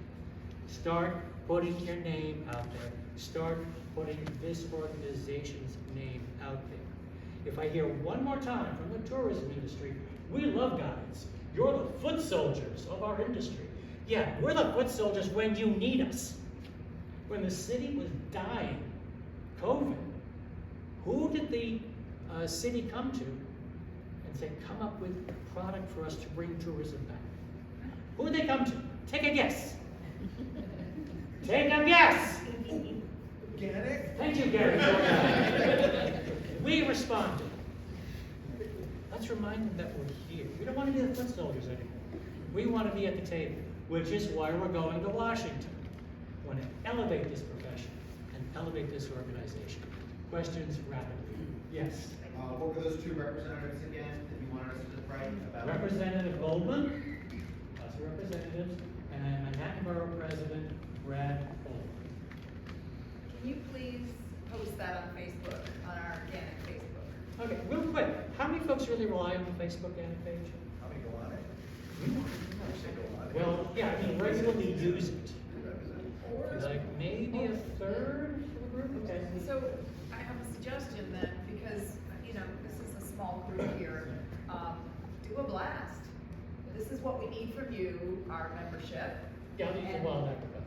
Yeah, Send an email. please, because you'll get response. If I have a link I can click on and write that letter, Okay. send you a story, All like, right. you know, give us the 1, 2, 3. Yeah, now the stories that James is gonna need to take to Washington, we're gonna need those really fast. Okay, so blast us. Okay, thank you. Seriously. everybody. So our last committee report is Mr. Gelber of Industry Relations. Thank you. Promise you this is the last time I'm up here. Make it quick. All right, so it is going to be quick. In early February, I met with GANYC President Mike Morgenthau and Vice President, Co-Vice President Kat Hill, and we were discussing the rebranding of GANYC, which of course Catherine's already discussed with you, but the importance of that meeting was that Industry Relations Committee needs to be revamped. We've always had an issue with holding on to our industry partners, and we're now organizing it. First of all, we've raised their fee. They were paying $95 a year, which was ridiculous. They're now gonna be paying $150, and they all are gonna be renewable on the same day, June 1. We used to just do it whenever they joined. A year later, we would go back to them, we would do it automatically, and sometimes we'd get an email, oh, who are you? And we're not rejoining, give us a credit card money back. So we want to reach out to them. Mike has prepared a survey that we are working on, and we're also going to reach out to each one individually. Right now, we have approximately 31 industry partners. A few of us will just break it up. We'll call them up. We'll find out, do they even know who GANYC still is? And what do they expect of us? And we can tell them what we expect of them. So basically, that is industry relations, except for one thing. The next GANYC meeting is in May, of course, and that will be at the Stonewall National Monument Visitor Center on Christopher Street. The founder of the program will be our guest speaker that evening, and we also will be invited in for a pre-meeting tour prior. She will take us around the center, and we'll post that for registration as well. Terrific. In the building. We'll stay in the building.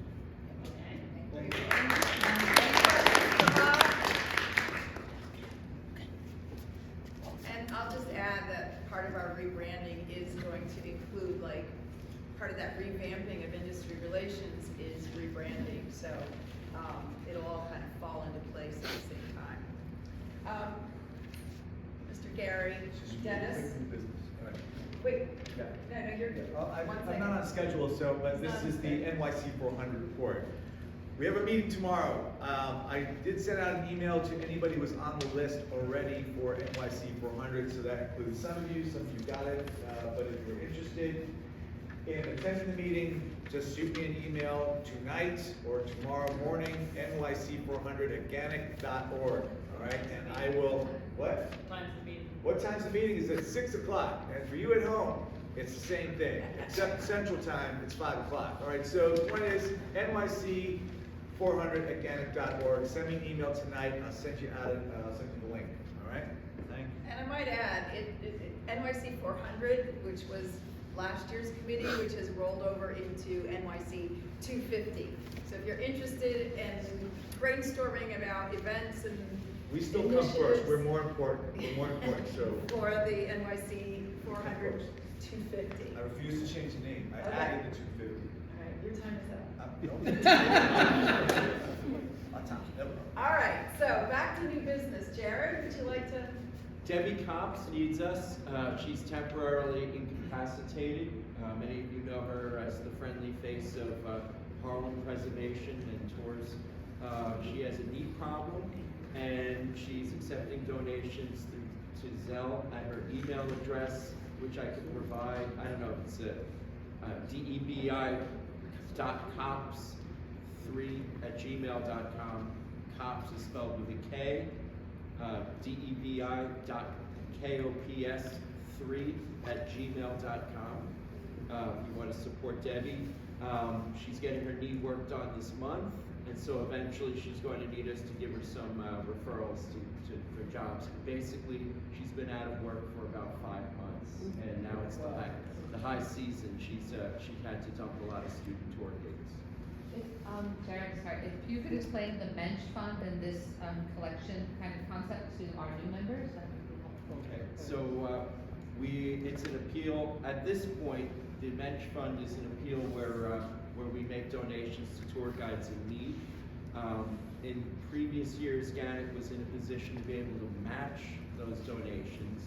And so, I don't know, I have a Zelle, I could pass around. Yeah, and I have a bag. Or pass around. But both, I mean, But, if anyone wants to donate electronically, you know, fine. If we anybody get has the cash, I'll then you just can pass sell around it to the. her today and account for it.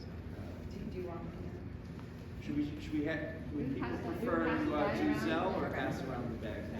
So I'll just, And the other thing for new business is if you want to go to a 90-year-old pizzeria, one of maybe one of the first 4 pizzerias in New York, I'm going to be heading to Patsy's Pizzeria. It's around 117th or 118th and First Avenue. So number 6 down to 116th Street. It's about a 10-minute walk to Patsy's, one of the great pizzerias of planet Earth. Okay. Anybody else have any, thank you, Jared. Very, very thoughtful of you to bring up, our fellow guy.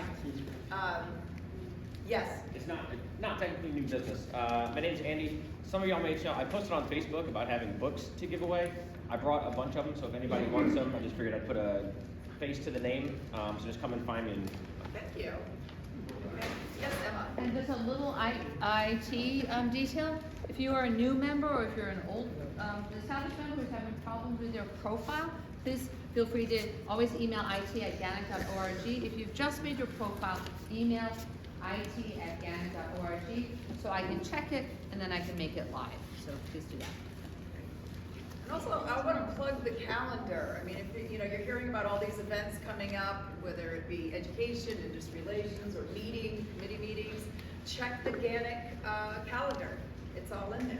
Yeah, so at the top when you're logged in, you go onto the members page. It'll have the calendar right there, and you can go in there. That's where you can register for FAMs.